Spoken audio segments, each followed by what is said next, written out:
Welcome to ETV prime. ఆంధ్రప్రదేశ్లో శాంతి భద్రతలు ఏ స్థాయిలో క్షీణించాయని చెప్పడానికి మనం గత కొంతకాలంగా మాట్లాడుకుంటున్నాం. అనేక సంఘటనలు సోషల్ మీడియా కార్యకర్తలని, ముఖ్యంగా వైసీపీ సోషల్ మీడియాకు పనిచేసేటువంటి కార్యకర్తలని పోస్టులు పెట్టారు అని, తప్పుడు పోస్టులు పెట్టారు అని, అంటే వాళ్ళకి నచ్చని పోస్టులని తప్పుడు పోస్టులు అనేటువంటిది కూటమి ప్రభుత్వం యొక్క వాదన. సో అందుకని సోషల్ మీడియా కార్యకర్తలని విపరీతంగా కేసులు పెట్టి అరెస్టులు చేసి చాలామంది, కారుమూరి వెంకటరెడ్డి గారిని, అలాగే తాజాగా ఆయన నాగార్జున యాదవ్ని, అంతకుముందు చాలామందిని, ఎంతోమందిని అక్రమంగా అరెస్ట్ చేసినటువంటి, తప్పుడు కేసులు పెట్టి అరెస్ట్ చేసినటువంటి పరిస్థితి మనం చూసాం. వీటన్నిటి మీద అసలు సోషల్ మీడియా అరెస్టులు కానీ, తర్వాత ఆంధ్రప్రదేశ్లో జరుగుతున్నటువంటి రకరకాల అక్రమ అరెస్టుల మీద వైసీపీ ఎంపీలందరూ కలిపి మన కేంద్ర ప్రభుత్వానికి ఒక నివేదిక ఇవ్వటం జరిగింది. కేంద్ర మంత్రిని కలిసి కేంద్ర మంత్రులకు వైఎస్ఆర్సీపీ ఎంపీలు ఫిర్యాదు చేశారు. సోషల్ మీడియా పోస్టులపై తప్పుడు కేసులు పెడుతున్నారని, ఆంధ్రప్రదేశ్లో ప్రతిపక్షాల గొంతు నొక్కడానికి, రాజ్యాంగం ప్రసాదించిన భావ ప్రకటన స్వేచ్ఛను కాలరాయడానికి చంద్రబాబు ప్రభుత్వం చట్టపరమైనటువంటి ప్రక్రియలను తీవ్రంగా దుర్వినియోగం చేస్తోంది అని వైఎస్ఆర్సీపీ ఎంపీలు ఆరోపించారు. కేంద్ర పార్లమెంటరీ వ్యవహారాల శాఖ మంత్రి ప్రహ్లాద్ జోషి, కేంద్ర ఎలక్ట్రానిక్ మరియు సమాచార సాంకేతిక మంత్రి అశ్విని వైష్ణవులను మంగళవారం పార్లమెంటు భవనంలో కలిసి ఈ మేరకు రాతపూర్వకంగా ఫిర్యాదు సమర్పించారు. వైఎస్ఆర్సీపీ పార్లమెంటరీ పార్టీ నేత వైవి సుబ్బారెడ్డి ఆధ్వర్యంలో ఎంపీలు రఘునాథరెడ్డి, గొల్ల బాబురావు, మద్దెల గురుమూర్తి కేంద్ర మంత్రులతో సమావేశమయ్యారు. వైఎస్ జగన్ అధికారిక ఎక్స్ ఖాతాని టార్గెట్ చేశారు. వైఎస్ఆర్సీపీ అధినేత మాజీ సీఎం వైఎస్ జగన్మోహన్ రెడ్డి అధికారిక ఎక్స్ ఖాతాలో పెట్టిన పోస్టులని, కంటెంట్ని తొలగించాలి అంటూ ఏపీ సిఐడి నోటీసులు జారీ చేసిందని ఎంపీలు వెల్లడించారు.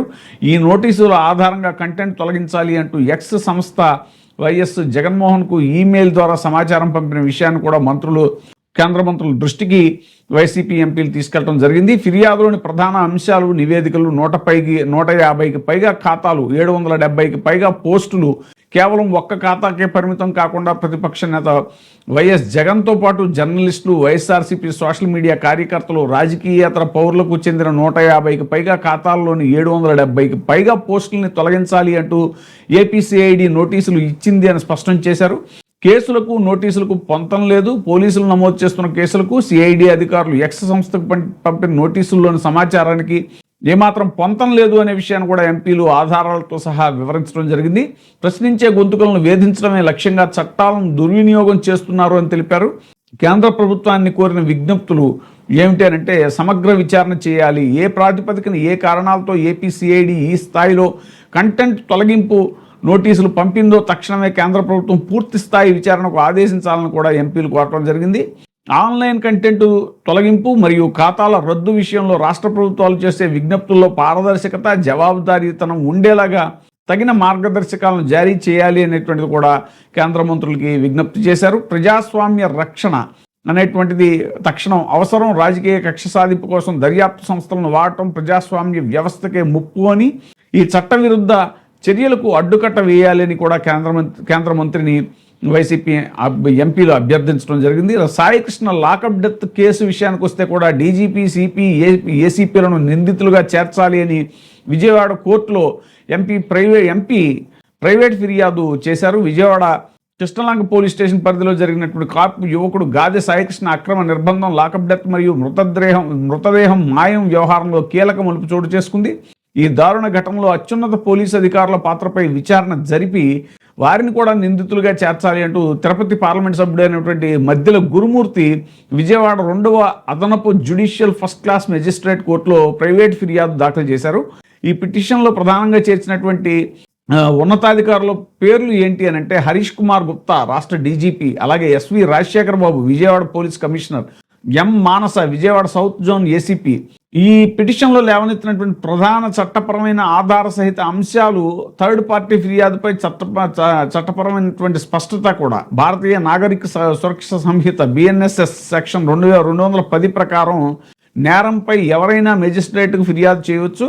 లోకస్ స్టాండై అంటే బాధితుడికి నేరుగా సంబంధం ఉండటం అనే నిబంధన క్రిమినల్ కేసుల్లో వర్తించదని, తీవ్ర నేరాలపై మూడో వ్యక్తికి కూడా ఫిర్యాదు చేయవచ్చు అని సుప్రీంకోర్టు స్పష్టం చేసిన ఈ తీర్పులను పిటిషన్లో ఉదహరించారు. అంటే వాళ్ళ పిటిషన్ ఎందుకు ఆయనకి సంబంధం లేకుండా ఎందుకు పిటిషన్ ఫైల్ చేశారు అనేటువంటి ప్రశ్నకి వివరణ అనమాట ఇది. ముందస్తు అనుమతి అవసరం లేదు. BNSS సెక్షన్ 218 ప్రకారం విధి నిర్వహణలో అనుకోకుండా జరిగే పొరపాట్లకు అధికారులకు రక్షణ ఉంటుంది. అయితే కస్టడీ హత్యలు, చిత్రహింసలు వంటి దారుణాలు అవి అధికారిక విధుల కిందకి రావు. కాబట్టి ఈ అధికారులను ప్రాసిక్యూట్ చేయడానికి ప్రభుత్వ ముందస్తు అనుమతి అక్కర్లేదు అని పేర్కొన్నారు. ఘటన వెనుక జరిగినటువంటి క్రమం ఏంటంటే ఉన్నతాధికారుల కుట్ర. కృష్ణలంక సిఐ నాగరాజు కోరిక మేరకు విజయవాడ సిపి రాజశేఖర బాబు మరియు ఏసీపీ మానసుల ప్రత్యేక టాస్క్ ఫోర్స్ టీమును ప్రకాశం జిల్లా మార్కాపురానికి పంపించారు. అక్కడ జూన్ 5వ తేదీన సాయికృష్ణను అదుపులోకి తీసుకుని ఆ తర్వాత కస్టడీకి అప్పగించారు. ఆధారాల ధ్వంసం చేశారు. సాయికృష్ణను నిర్బంధించి చిత్రహింసలు గురిచేసి చంపిన తర్వాత ఘటనని కప్పిపుచ్చుకునేందుకు CCTV హార్డ్ డిస్క్ను కూడా మార్చేశారు. మృతదేహాన్ని రహస్యంగా దహనం చేయటం, మొబైల్ ఫోన్ను గోవాకు పంపి కేసును దారి తప్పించడం జరిగింది. తల్లి ఫిర్యాదు, హైకోర్టును తప్పుదోవ పట్టించడం, ఇవన్నీ కూడా చేశారు. సాయికృష్ణ తల్లి విజయలక్ష్మి తన కుమారుడికి ప్రమాదం ఉందని DGP, CPలకు ఫిర్యాదు చేసినా స్పందించలేదు. దాంతో ఆమె హైకోర్టులో హెబియస్ కార్పస్ పిటిషన్ దాఖలు చేశారు. అయితే సాయికృష్ణ ఆచూకీ తెలియదు అని పోలీసులు హైకోర్టుకే తప్పుడు నివేదికలు సమర్పించారు. పరామర్శ తర్వాతే జూన్ 18న మాజీ ముఖ్యమంత్రి వైఎస్ జగన్మోహన్ రెడ్డి బాధితుడి ఇంటికి వెళ్లి కుటుంబ సభ్యులను పరామర్శించిన మరుసటి రోజే జూన్ 19న ప్రభుత్వం స్పందించడం అనేటువంటిది చాలా దారుణం. కృష్ణలంక సిఐ నాగరాజుపై కేసు నమోదు చేసి ఆ తర్వాత సిట్ విచారణకు ఆదేశించింది. అయితే రోజువారీ అక్రమ నిర్బంధాల నివేదికలు క్రమం తప్పకుండా వెళ్లే DGP, కమిషనర్, ACPలకు అంతా తెలిసి కూడా నిందితుల్ని కాపాడేందుకు కుట్ర పన్నారు అని, కనుక వారిని కూడా ఈ కేసులో ప్రధాన నిందితులుగా చేర్చి విచారించాలి అని ఎంపీ గురుమూర్తి కోర్టుని అభ్యర్థించడం జరిగింది. ఇక మాజీ స్పీకర్ తమ్మినేని సీతారాంకి సంబంధించినటువంటి ఒక పిటిషన్ మీద కూడా హైకోర్టు పోలీస్ డిపార్ట్మెంట్ మీద చాలా తీవ్రమైనటువంటి వ్యాఖ్యలు చేసింది. లా అండ్ ఆర్డర్ అనేటువంటిది చట్టానికి లోబడి ఉండాలి, పోలీసులకు నచ్చినట్లు కాదు అంటూ ఏపీ పోలీసులపై హైకోర్టు తీవ్రమైనటువంటి వ్యాఖ్యలు చేయడం జరిగింది. ఆంధ్రప్రదేశ్ పోలీసుల తీరుపై రాష్ట్ర ఉన్నత న్యాయస్థానం మరోసారి తీవ్రమైనటువంటి ఆగ్రహం వ్యక్తం చేసింది. శాంతి భద్రతల రక్షణ అనేటువంటి చట్ట నిబంధనలకు అనుగుణంగా ఉండాలి తప్ప పోలీసుల ఇష్టారాజ్యానికి కాదు అని చెప్పేసి తేల్చి చెప్పింది. ప్రభుత్వాలు మారిన తర్వాత గత కేసుల్లో సాక్షుల వాంగ్మూలాలను మార్చేస్తూ నిందితులకు క్లీన్ చిట్లు ఇవ్వడంపై కూడా ఆందోళన వ్యక్తం చేస్తూ పోలీసులు కవులుగా మారిపోయారు అంటూ కూడా వ్యాఖ్యానించింది. తలుచుకుంటే ఏమైనా సృష్టించగలరు అని చాలా తీవ్రంగానే హైకోర్టు స్పందించడం జరిగింది. మాజీ స్పీకర్, వైఎస్ఆర్సీపీ సీనియర్ నేత తమ్మినేని సీతారాం, ఆయన భార్య వాణి, కుమారుడు వెంకట శ్రీరామ్, చిరంజీవి నాగులపై నమోదైనటువంటి ఫోర్జరీ కేసు విచారణ సందర్భంలో జస్టిస్ డాక్టర్ ఎడవల్లి లక్ష్మణరావు ఈ ఘాటు వ్యాఖ్యలు చేశారు. ఫోర్జరీ ధృవీకరణ పత్రాలతో ఆస్తి రిజిస్ట్రేషన్ చేయించుకున్నారంటూ కల్లా జయకిషోర్ అనేటువంటి ఆయన ఇచ్చిన ఫిర్యాదు ఆధారంగా శ్రీకాకుళం రూరల్ పోలీసులు తమ్మినేని సీతారాం కుటుంబంపై కేసు నమోదు చేశారు. ఈ కేసును కొట్టివేయాలి అనే క్వాష్ పిటిషన్ని, కేసులో ఎలాంటి తదుపరి చర్యలు తీసుకోకుండా మధ్యంతర ఉత్తర్వులు జారీ చేయాలని కోరుతూ తమ్మినేని కుటుంబం హైకోర్టును ఆశ్రయించింది. పిటిషనర్ల వాదన ఏంటి అని అంటే, చట్టబద్ధంగా రజనీ అనే మహిళ నుంచి భూమి కొనుగోలు చేశామని, మోపిన సెక్షన్లలో ఒక్కటి మినహా మిగిలినవన్నీ 7 ఏళ్లలోపు శిక్ష పడినవే కాబట్టి BNSS సెక్షన్ 35(3) కింద నోటీసు ఇచ్చి వివరణ తీసుకునేలా పోలీసుల్ని ఆదేశించాలని కోరారు. హైకోర్టు క్వాష్ పిటిషన్లో అరెస్ట్ నుంచి ఎలాంటి మధ్యంతర రక్షణ కల్పించలేము అని, అరెస్టు భయం ఉంటే ముందస్తు బెయిల్ పిటిషన్ దాఖలు చేసుకోవాలని పిటిషనర్లకి స్పష్టం చేసింది. విచారణ సందర్భంగా హైకోర్టు లేవనెత్తినటువంటి ప్రశ్నలు ఏంటంటే, కుటుంబ సభ్యుల్ని ఎందుకు చేర్చారు, వివాదాస్పద ఆస్తి రిజిస్టర్డ్ డాక్యుమెంట్ కేవలం కుమారుడు వెంకట శ్రీరామ్ పేరు మీద ఉంటే తండ్రి తమ్మినేని సీతారాం, తల్లి వాణిల్ని ఎందుకు నిందితులుగా చేర్చారు అని పోలీసులను నిలదీసింది. నాగు తమ్ముళ్ళని, బావమరుదుల్ని, ఇతర కుటుంబ సభ్యులను కూడా నిందితులుగా చేర్చి ఉండాల్సిందే అని వ్యంగ్యంగా కూడా కోర్టు వ్యాఖ్యానించడం అనేటువంటిది గమనార్హం. స్థలం ఆక్రమణకు గురైందని తెలిసిన వెంటనే క్రిమినల్ కేసు పెట్టకుండా సివిల్ సూట్ ఎందుకు వేశారు, దావా వేసిన 2 ఏళ్ల తర్వాత ఇప్పుడు కేసు ఎందుకు పెట్టారు అని ఫిర్యాదుదారుని ప్రశ్నించింది.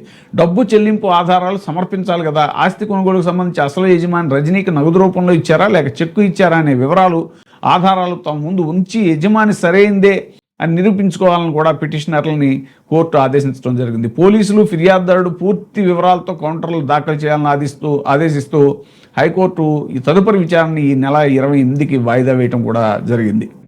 ఇప్పుడే సబ్స్క్రైబ్ చేయండి, లైక్ చేయండి, షేర్ చేయండి. WAY TV ప్రైమ్, మీ ఉత్తమాభిరుచుల సమ్మేళనం.